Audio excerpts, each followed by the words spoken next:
Welcome to Expanding Your Search with Brent and Jody Bailey. We are growing our circles of connection and knowledge with encouraging conversations and positive communications. Today, Brent and Jody welcome a longtime family friend. I've known this young lady most of her life. I was her youth pastor, and now she is an accomplished children's author. So excited to have Mandy Glaser with us today.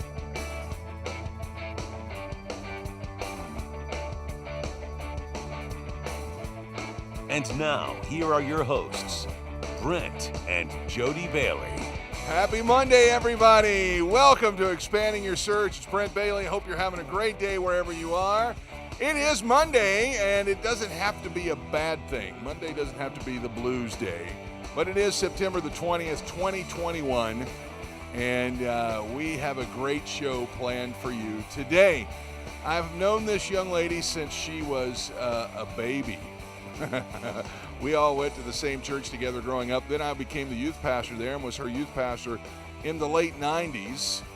And now she is happily married in Western Kentucky, and she is an accomplished children's author, and she has got a brand new book that's come out called The Big Wild World of Pretty Little Things. Mandy Glaser is here today, and I think you're going to enjoy the book as we talk about that today. Let's bring Jody in from over in the control room.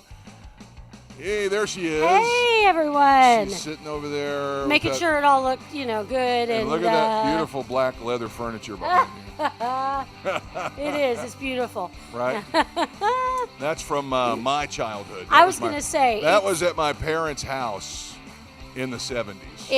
It's historical. That was our main furniture. It's an antique. It's antique. That was our main furniture in the living room. There used to be a couch with it as well. That's a love seat and a chair.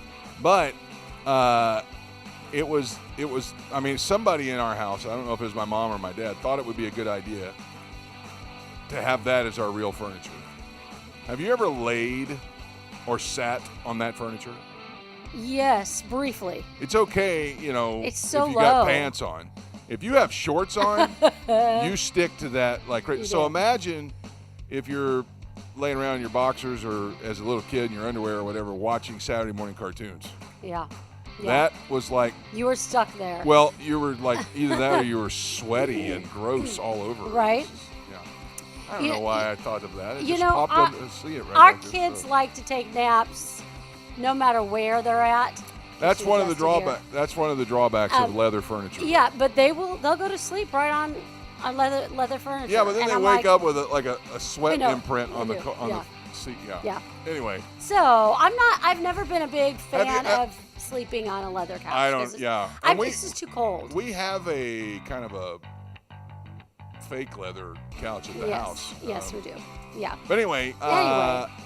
So, have you ever slept on a leather couch? Do you like that? Drop in the comments below and let us know. Let us know. As you're clicking the share button. Today, if you do have somebody, if you have kids in your life, or if you know somebody that has kids or grandkids or whatever, you want to share the show today because Mandy Glaser is like I said, I've known her almost her whole life. Yeah. But she's a nice children's author now. This is her first time out getting this book published. She did actually get a publisher to do it, but it's an educational book as well. So we're going to get into all that in a little bit. Yeah. And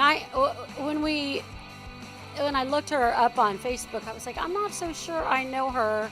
But then the more I thought about it, I was like, oh, yeah. Yes, you do. I look in her face, and I'm like, oh, yeah. She's grown up now. She's a course. mom. She's got her own kids. Yeah, she has 2 kids, and she's a mom now. She doesn't look like, the little girl that used to paint butterflies on the ceiling tiles. But she still paints butterflies. She does still paint butterflies. So. Yeah.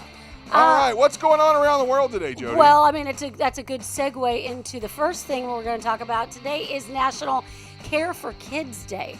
Now, I'm like, well, as parents, isn't that what you're supposed to do every day of your life? Yes. But this is just a day to recognize what kind of an impact, not just you as parents, but your teachers Wow. And daycare workers. You know, it's so even true. the cafeteria workers at kids' schools. If people would really rise to that and understand the impact and gravity that they have on kids' lives, this world would be a different place. It really would. Totally would. I mean, it amazes me when I hear stories about, people talking mean to children. Now, listen, I have substitute taught.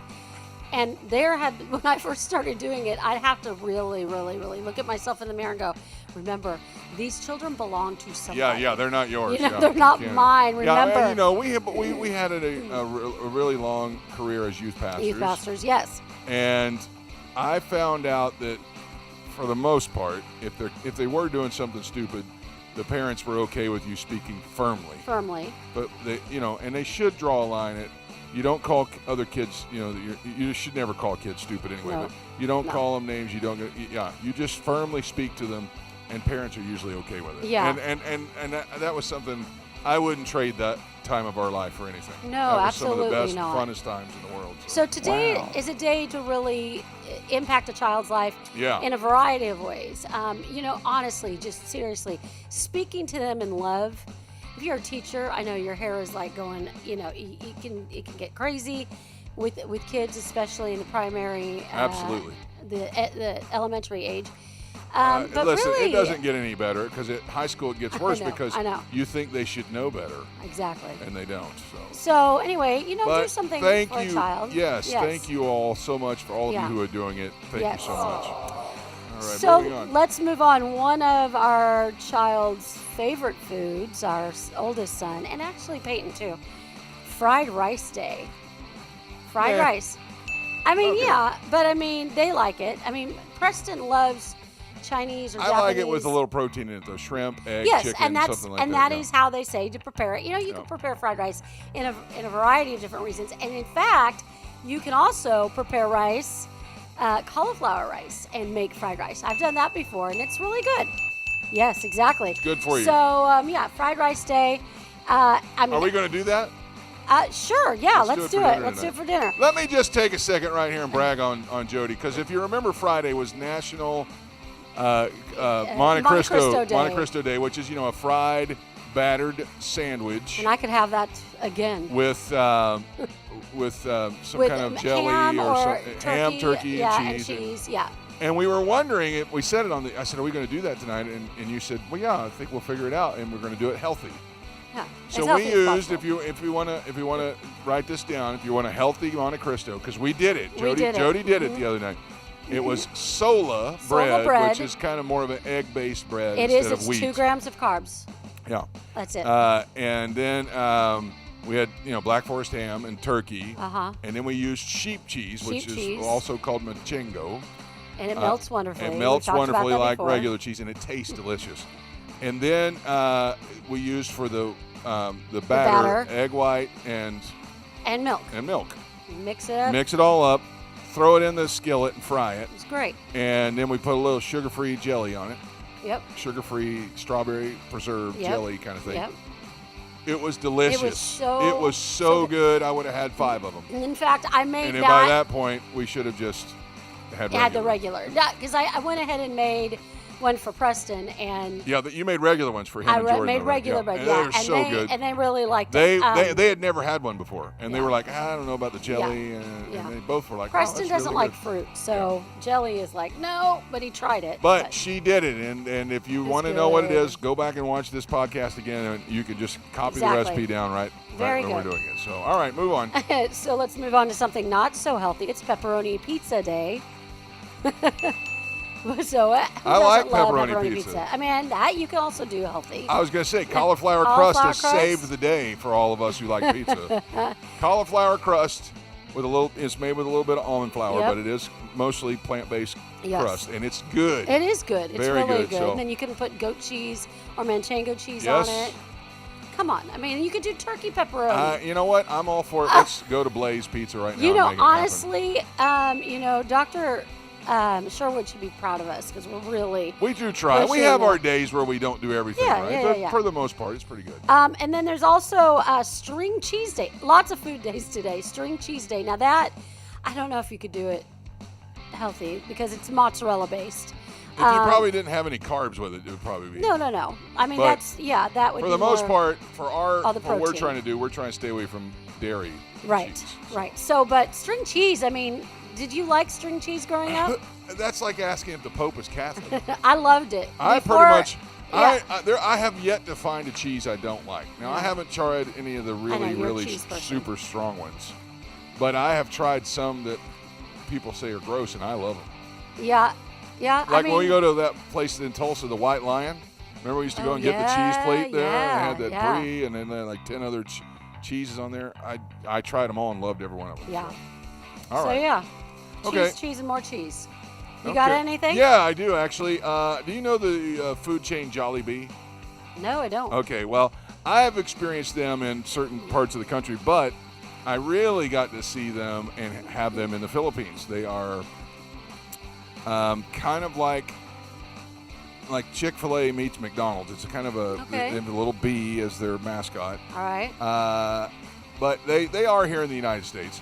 But they are now getting into the chicken sandwich wars as well. Oh, gee. Everybody is trying. You know what? What happened there is Chick-fil-A's sandwich changed the rules and changed the game, and they started. I mean, think about their business model. They do everything different. Right. That chicken sandwich is dry. There's nothing on it. It's chicken and bread and pickles. And that's it. There's no sauce. No. And You have to ask they're for the closed sauce. on Sunday. Mm-hmm. And they start breaking records, and everywhere they go, they're sold out. Yep. And it's so everybody's been trying to catch up. Mm-hmm. Okay, and so now they are doing. Jollibee is now getting into the act as well. Yeah. They have a spicy and a regular. Yeah. And so that's really something. So Yeah. then, okay, and then there was another piece of thing I was going to tell you here. Where is it? Okay, here it is.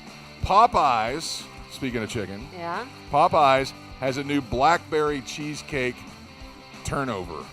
Ooh, that would They're be calling good. it a fried pie. See, there you go, Popeyes. This is what they need to do. Well, they're going after like McDonald's now.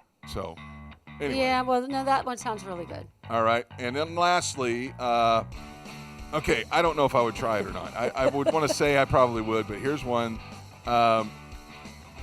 There's a company called Hot Ones and Heatnist. These are two hot food companies, like spicy food. Okay. They're going together to make an ice cream nugget. What? But it looks like chicken nuggets. But I think the inside, it's like a fried ice cream nuggets. Okay. That would be good. I think it comes with Fried some ice kind cream, of ooh. like a dipping sauce of some kind, and it looks like it's honey. But I'm going to look here and see what it is. I don't know. It doesn't say what it is, but it's some kind of. Anyway, it's basically fried ice cream nuggets. Huh. I'm just going to say it right now, even though we like to eat healthy. That's a brilliant idea. It really That's is. Long, And it would be a small, long overdue. a small, like little part of that would probably be approved. I don't course know it's why fried. Mexican restaurants across Wouldn't the do it. United States have not had that on the Oh my menu gosh, for that would be 20 years. good. That is a brilliant idea. Come on. So, Somebody watching us, let them know. all right. Well, that's all I have.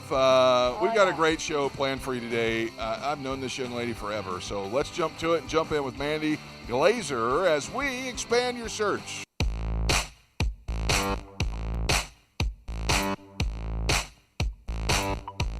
I'm really excited about my guest today. She is somebody I've known almost her entire life. She's a children's book author for the first time, and when I had her as her youth pastor back in the day, she used to draw butterflies. We had each student had their own tile in the drop ceiling, and she put butterflies all over hers, and she was so proud of the fact that she knew the Spanish word, which was mariposa, and she wrote it all over her tile, and she was a great little illustrator back in the day. But now she's grown up to be her own author along with her husband, Danny. They met in Savannah, Georgia, while they were attending college, the Savannah College of Art and Design. They spent some time living in Austin, Texas, which is a great city. But now they reside back in Kentucky, where they have two children, Rosie and Harlan. Danny is a firefighter, and Mandy is a stay-at-home mom. who they are also in the process of raising up a farm. Together, they are pursuing their dreams of having that small little farm, raising kids, and camping. Can't wait to talk to her about that. Mandy's first book is right here. It's called The Big Wild World of Pretty Little Things. She's working on a couple other books as well, and we're so excited to have her on the program. I haven't seen her in a while, but she is a member of one of the first youth groups I ever pastored way back in the late 90s, early 2000s. So please welcome to Expanding Your Search today, Mandy Glaser. Mandy, how are you? It's so good to see you. I feel like it's been way too long. Oh, it has been a long time. I'm good. Yeah. Thanks for having me. I was just going through Facebook one day, and you posted a link about this book on there, and I couldn't believe it. I was so excited for you to see that you were doing that. Before we get into the book, let's talk about what you've been doing for the last 20 years. How did you? Well, how'd you wind up in Savannah? Well, I did my undergrad at Moorhead, and I studied art. And then it was, I was graduating, and I decided that I was going to go to graduate school. So I applied to a couple different schools, and Savannah was the one that I ended up choosing. And I studied photography there. And did you like that? So, you always seemed like you were kind of an artsy, student when I had you as a student in the youth group. Did you really get into photography? yeah, I was doing landscape photography. They were like large format, the accordion cameras that you see from like a long time like today. And so using that type of camera, making landscapes, they kind of look like a painterly photograph. And I did enjoy it. And I still do photography today, and it's something that, I'll probably always do. But then I started illustrating once I lived in Austin. Yeah, now I know that many folks, if they've ever been to Austin, of course, we lived in Oklahoma for a number of years, and not too far from Austin. That's a very artistic place. Music, art, painting, photography, everything happens in Austin. Tell me about your time there. What were you doing there? I was working like 4 different jobs. I was an artist assistant. I was working at a pottery studio. I was also an art teacher. I got out of graduate school like maybe around 2007 during the recession, and a lot of the art jobs became part-time. So I ended up having multiple jobs. I was a part-time art teacher just for the elective classes. So I was working in the art field. That's awesome. That's when I started illustrating. I was thinking, I wanted to make something with art, but I wanted it to be something that wasn't necessarily in a gallery that only other artists or yeah. Okay. I actually took a little art community class for publishing children's books. And so this your first time out here, the big wild world of Pretty Little Things. Tell me, what was your motivation behind this writing this book? And I guess you wrote it alongside your husband, Danny. Yes. So, nature and like natural sciences was always an interest. I collected nature books when I was a child. I could name insects and birds. So nature has always been part of my art, whether I was doing photography or painting.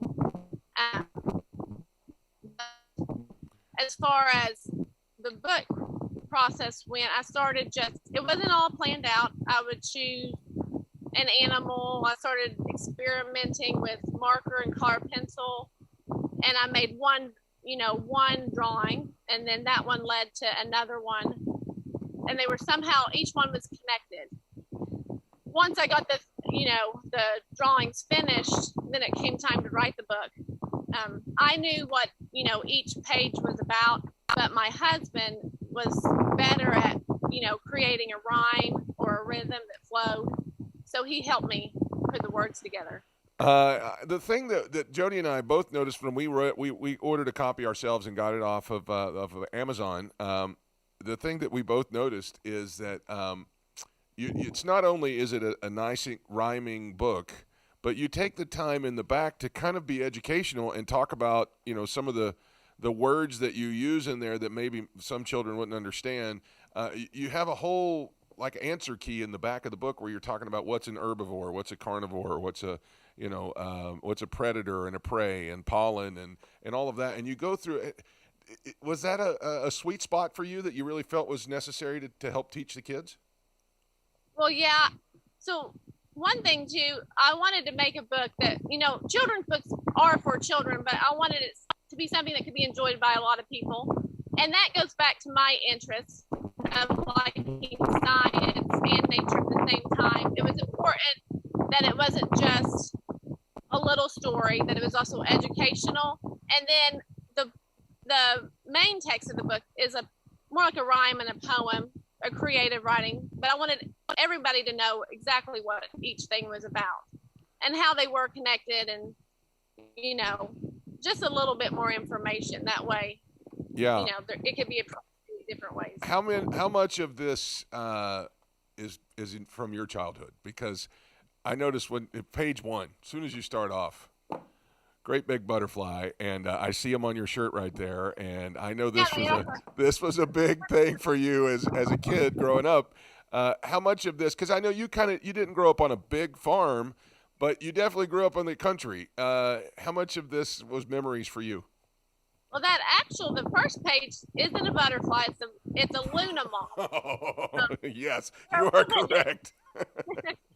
And my grandfather, who lived right beside me, he actually used to catch them when I was a child and put them in a mason jar and, poke holes in the lid so it could breathe. And he would bring it to me and my brother when we were kids. And then we would let him go that night because those are nocturnal. So we could keep them during the day, let them go at night so they could do their thing. But actually the characters go all the way from my childhood, like that first one, all into adulthood, because some of the animals I probably weren't aware of, such as the tortoise and the agave plant toward the end of the book, because I started living in Texas, and then I became more aware of plants like agave plants that aren't native to Kentucky but are in Texas. Yeah, that's very interesting. I know when we lived out west, we actually did make it into Mexico, where we got to experience agave for the first time ourselves, and it was, I'm glad that you said that, because it does. I could see pages of this as I was looking through it, and I was like, oh, I could see her experiencing that here when she was growing up, when she was. But then when you got to that part, you could definitely see that you've definitely traveled. Yeah, some of the later pages definitely are more inspired by West Texas and Austin. We actually got married in West Texas, Big Bend National Park. So those beautiful. last couple of pages look more like those illustrations. Yeah, I think we visited Big National Park, which the one that has the environment with the rabbits and stuff. Probably more inspired by that too. Now, you used some different types of material and processes when you were writing and creating this book. Tell us a little bit about that. So I started with that book. I experimented with something that I hadn't really used before. They were art. It's actually art markers and color pencil. So it's pretty simple. It was something that I wanted to feel like I had a little bit more control than paint, and I had saw some other people's art made with art marker, and I wanted to try that out. Once I got the drawings finished, I scanned them and used InDesign, to make a nearly finished book. Yeah. But ultimately, I handed it over to my publisher. Well, and that's where I was kind of going to go next. For a lot of people that do first-time books, first-time publishers, and a lot of folks do it themselves. You actually handed it over to a publisher. What was that process like?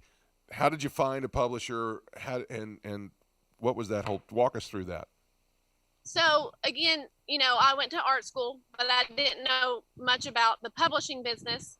So I took a community art class, I suppose, in Austin. That was after I graduated, and it was geared toward publishing children's pictures books. So it was really specific, down to the page numbers and the word count. And then once I took that class, I had more of an idea. I actually completely nearly finished the book and had a finished book to present to the publisher. A lot of people might not have that.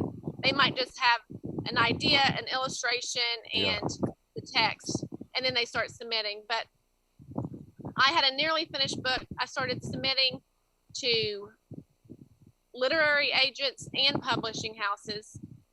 They all have specific guidelines for their submissions, like when you can submit, how you submit, whether it's online or whether it's through snail mail. I ended up probably submitting to over 100 publishers. I ended up taking a break for a couple years after not getting very far in the publishing side of it. And then when I picked up again, I immediately got a hit from Line by Lion publisher. Yeah, what a great name for a company, Line by Lion. And I don't know if Jody can show the logo right there. It's a lion's head. It's a really, really cool name for a company. Now, as you're in the process of marketing this, getting this thing out there, it is available right now on Amazon. I believe we're going to put a slide up and show where you can pick up a copy of The Big Wild World of Pretty Little Things by Danny and Mandy Glaser, and it is illustrated by Mandy herself right there at Amazon. You can also get it on Target and Barnes & Noble. You have a couple of other things in the works as well, is that right? I have a couple other books that I've started some illustrations for. Both of them are kind of similar. One's based on nocturnal animals and night skies, and then the other one is where those two were like two animals combined together. Usually this one is usually the animal and its habitat combined together. I'm not sure where they'll go. Once the farming season is over, I'm going to start doing some book readings and really try to publish this first book, and then while I'm working on my second and third book. That's awesome. Mandy, I really just am so proud of you and so happy for you that you're able to make this dream come true for yourself and for Danny and your kids. I know Jody and I discussed it the other day. We were getting ready for this interview, and our son Preston, who's 14 now, when he was young, he was this kind of kid. He loved the animals outside, and we talked about how much this would have been right up his alley when he was younger. Folks, this is the book right here, The Big Wild World of Pretty Little Things. Pick up a copy of it for your kids, your grandkids today. I promise you, it is a good, cute little read with great illustrations by a young lady I've had the pleasure of knowing just about her whole life. Best of luck to you, Mandy. Right here, if you would like to follow along on her and Danny's adventure in farming or in the publishing world, you can do that on Facebook and Instagram at Mandy Sue Glaser. And you can also find more information about them. Right there it is, mandysueglaser.wixsite.com/Mandy Sue Glaser. And then there's also a /Mandy Sue Photography. You can follow along on their professional exploits as well. Best of luck with this, Mandy. I hope that we can have you back on when you have your next book come out. And we like I said, I'm just so super proud of you and super happy for you, and wish you nothing but the best. Thank you. All right, have a great rest of your day. That's Mandy Sue Glaser. Here it is one more time. The Big Wild World of Pretty Little Things, available now on Amazon, Barnes & Noble, and Target. All right, let's stop for directions.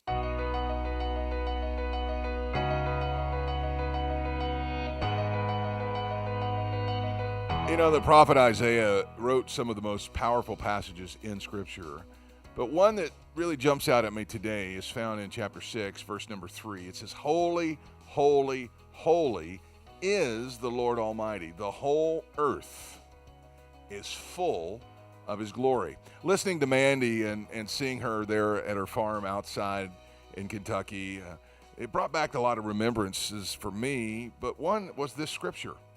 the whole earth is filled with his glory. God has created a beautiful world around us that screams loudly how good God is. All of creation is an absolute statement of the beauty, nature, and even character of the God that we serve. The things that we see that we maybe stop and take our breath away. Sometimes it'll inspire us. The times that we go outside and it calms us down. Think about that. Whenever people need to refresh or rest, where do they go? Usually it's back to nature. Is it because that nature in and of itself has the power to heal us? No. I believe it's because all of creation is a testimony to the goodness of God. And when we stop to experience that testimony, we are, by accident actually, having our faith strengthened. That's right. I believe it's not the power of nature. It is the faith-building testimony of all of creation that God is good, that Jesus is Lord. It's the fact that causes that refreshing to come into our hearts and our lives to be strengthened. That's a wonderful thing in a book like Mandy's. It's a cute little look at the testimony of a creation and what it does for those who will embrace the Creator into their life. That's going to wrap it up for our show today. I'm so grateful to Mandy Glaser for coming by and being with us today. We're excited for your new book, Mandy, This Big Wild World of Pretty Little Things, available now from Amazon, Target, and Barnes & Noble. Get your child a copy of this beautiful book today. Thanks to Jody for another great show over there in the control room. I hope we helped you expand your search today. Join us next time and have a great day, everybody. Thanks for joining us today. Connect with us on @ExpandingYourSearch on Facebook and Instagram and @ExpandingSearch on Twitter. Relive any of our episodes on YouTube. We're available wherever podcasts are found, including Spotify, iHeartRadio, Apple Podcasts, and Google Podcasts. You can also download the Direction Ministries app on iOS, Android, Apple TV, Roku, and Amazon Fire. Take some time today to expand your search and stop for directions.